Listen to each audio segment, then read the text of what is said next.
Pessoal, então para a gente fechar essa parte, vamos fazer um resumo dessas coisas que a gente viu. Pode ser que a gente tenha uma parábola assim ou assim. Pode ser que eu tenha uma parábola assim ou assim. Pode ser que eu tenha uma parábola assim ou assim. Então, como que eu bato o olho nessa função e já consigo descrever algumas características para ela? Primeiro, com relação à concavidade. Côncava para cima, A positivo. Côncava para cima, côncava para cima.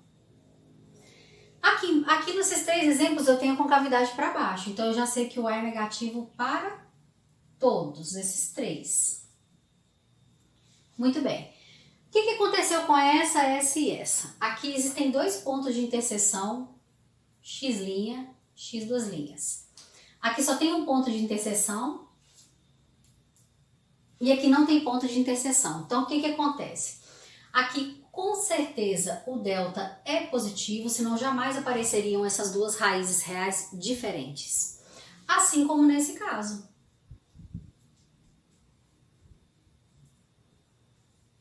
Por outro lado, aqui eu só tenho um ponto de interseção. Isso ocorre porque o x' é igual ao x duas linhas. Então, para isso acontecer, o delta tem que ser igual a zero. Lembra que a gente faz raiz quadrada de delta, né?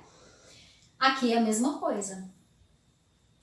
Enquanto que, nesse caso, não tem ponto de interseção com o eixo x, assim como nesse caso. Então, para isso aqui ter acontecido, o delta aqui tem que ser negativo, assim como nessa situação. Então, gente, olha, sem número nenhum, só pela cara da função, eu já consigo descrever uma série de características para ela. Outra coisa importante. Essas funções aqui, se você identificar o vértice, quais são as funções que têm ponto máximo, quais são as funções que têm ponto mínimo? Ponto máximo, ele é limitado por um valor maior, né? Quer dizer que só vai existir dele para baixo. Então, ponto máximo só existe quando a parábola é côncava para baixo. Então, isso aqui é um ponto máximo.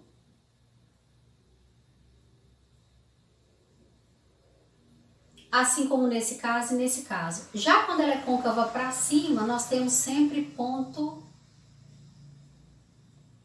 mínimo. Pessoal, isso aqui é de extrema importância, porque, por exemplo, na vida, ninguém vai pedir assim para vocês. Esboce o gráfico da função de segundo grau.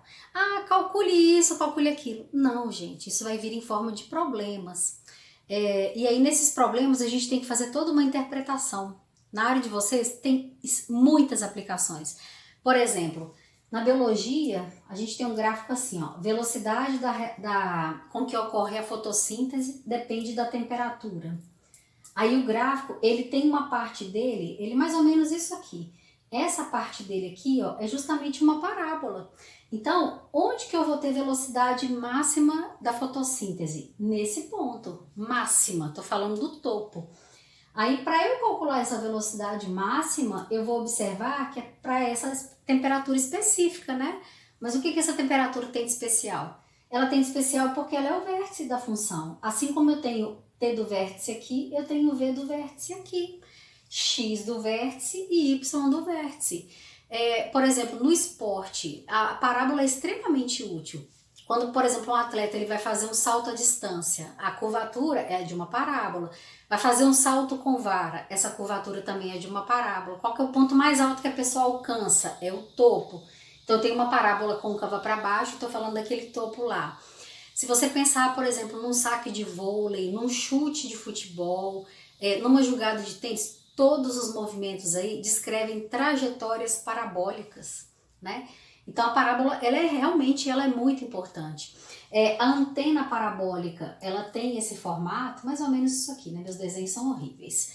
Tem uma razão de ser lá na física, sabe? Construção de pontes, de túneis. Tem alguns túneis, né? Ó, tem esse formato, então é um arco de parábola. Na construção civil, tudo que vocês veem com relação a curvaturas são arcos de parábola.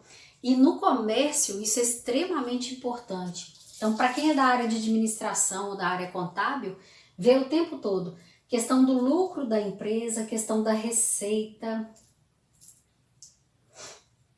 a questão da despesa.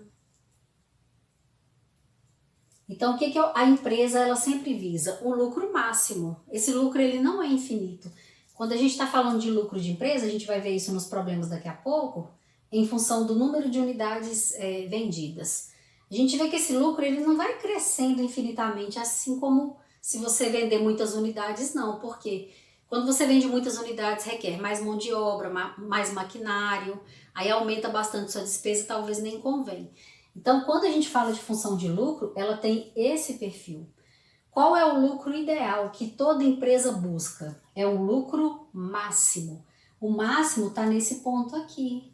Então, aqui eu tenho o meu lucro máximo para esse número específico aqui de unidades vendidas ou produzidas, né? Então, quando eu falo desse ponto, gente, eu estou me referindo ao X do vértice e aqui eu estou me referindo ao Y do vértice. Da mesma forma que quando você trabalha, aquilo te dá um custo.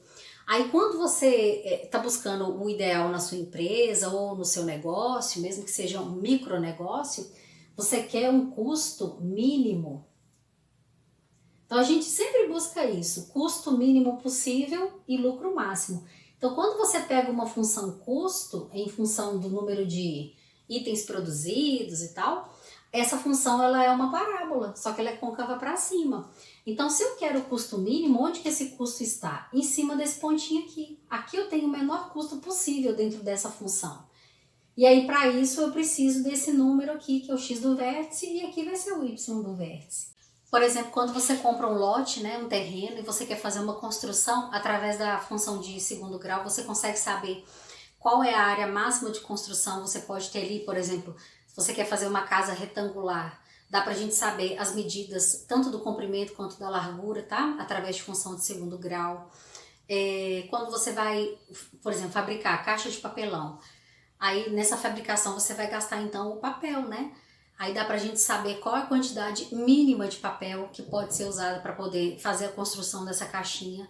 Gente, tudo que fala máximo e mínimo tem a ver com função de segundo grau. Vocês vão ver muito isso ao longo do curso, tá?